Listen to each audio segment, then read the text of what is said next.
Breaking news చూస్తున్నాం. తెలంగాణ ముఖ్యమంత్రి రేవంత్ రెడ్డి రేపు ఢిల్లీ వెళ్లనున్నారు. పలువురు కేంద్ర మంత్రుల్ని ఆయన కలవనున్నారు. తెలంగాణ అభివృద్ధి అంశాలపై చర్చించి కేంద్ర మంత్రులకు వినతి పత్రాలు ఇస్తారు. మరోవైపు కొత్త పార్లమెంటు తొలిసారి సమావేశమవుతున్న నేపథ్యంలో ఎంపీల ప్రమాణ స్వీకారోత్సవానికి సైతం ముఖ్యమంత్రి రేవంత్ రెడ్డి హాజరు కానున్నారు.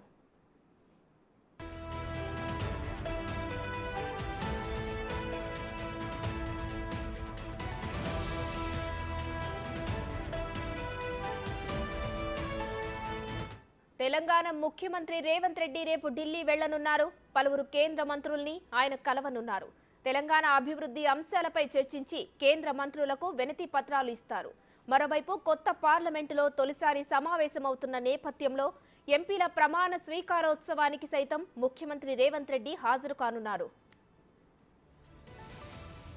ఇదే అంశానికి సంబంధించి మరిన్ని డీటెయిల్స్ మా ప్రతినిధి సాదిక్ ఫోన్ లైన్ లో అందిస్తారు. సాదిక్, చెప్పండి, రేపు సీఎం రేవంత్ రెడ్డి ఢిల్లీ వెళ్లనున్నారు. అక్కడ పలువురు కేంద్ర మంత్రులను కూడా కలవనున్నారు. ముఖ్యంగా ఏ అంశాలు ఇందులో చర్చకు వచ్చే అవకాశం ఉంది? సుమా, రేపు ముఖ్యమంత్రి రేవంత్ రెడ్డి ఢిల్లీకి వెళ్లనున్నారు. ఆయన అక్కడ 3 రోజుల పాటు ఉండే అవకాశం ఉన్నట్టుగా ముఖ్యమంత్రి కార్యాలయ వర్గాలు చెప్తున్నాయి. ఎంపీల ప్రమాణ స్వీకారము ఈ నెల 25వ తారీఖు రోజు సాయంత్రం ఉంటుంది. తెలంగాణ మంత్రులు ఆ కార్యక్రమాల్లో ఆయన పాల్పంచుకోబోతున్నారు. అక్కడ అంతకంటే ముందుగా ఎంపీలు గెలిచినటువంటి 8 మంది ఎంపీలతో తెలంగాణ సంబంధించిన రెసిడెన్షియల్ కమిషనర్ గౌరవ్ ఉప్పల్తో కూడా సమావేశం కానున్నారు. ప్రధానంగా తెలంగాణకు ఢిల్లీకి మధ్య వారధి నిర్మించే లక్ష్యంగా తెలంగాణకు రావాల్సిన హక్కులపై ఏ విధంగా మాట్లాడాలో దానిపైన కూడా పూర్తి స్థాయిలో వారికి మార్గదర్శకాలు నిర్దేశించబోతున్నారు. ఈ కార్యక్రమంలో సీనియర్ కాంగ్రెస్ నేత కేశవరావు కూడా వెళ్తున్నారు. కేశవరావుకు ఉన్నటువంటి అనుభవం, అదేవిధంగా తెలంగాణకు రావాల్సినటువంటి వాటాలపైన ఏ విధంగా మనము తెలంగాణ నుంచి కేంద్రం నుంచి తెప్పించుకోవాలనే అనేక అంశాలపైన కూడా వారికి దిశ నిర్దేశించే అవకాశం ఉంది. సో దీంతో పాటుగా ముఖ్యమంత్రి రేవంత్ రెడ్డి ఒక 3 రోజుల పాటు కూడా ఢిల్లీలో ఉండే అవకాశం ఉన్నట్టుగా తెలుస్తుంది. అక్కడ ప్రమాణ స్వీకార కార్యక్రమం తర్వాత కూడా కేంద్ర మంత్రులను కలిసే అవకాశం అయితే కనబడుతుంది.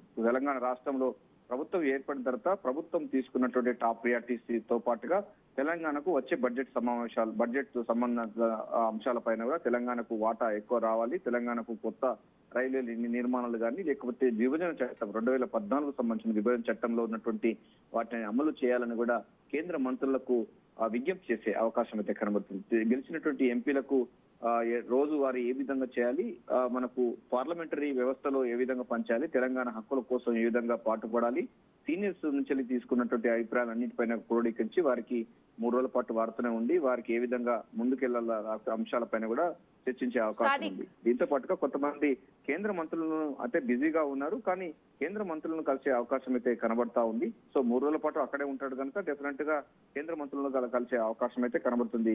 వచ్చే బడ్జెట్ సమావేశాల సందర్భంగా బడ్జెట్ లో తెలంగాణ వాటా అంశాలపైన కూడా ఇంత 14 ఫైనాన్స్ కమిషన్ కానీ లేకపోతే కంపా నిధులు కానీ ఇతరత్ర సంబంధించినటువంటి అంశాలు, GST సంబంధించిన నిధులు కూడా రావాలనే అవకాశం ఉంది. ఇక దీంతో పాటుగా పార్టీ సంబంధించిన వ్యవహారాలు కూడా మాట్లాడే అవకాశం ఉంది. హైకమాండ్ తోని మరో 6 మంత్రి పదవులు కూడా ఫుల్ఫిల్ చేసే అవకాశం ఉందనే చెప్పండి. సాదిక్, సీఎం రేవంత్ రెడ్డితో పాటు ఎవరెవరు వెళ్లనున్నారు?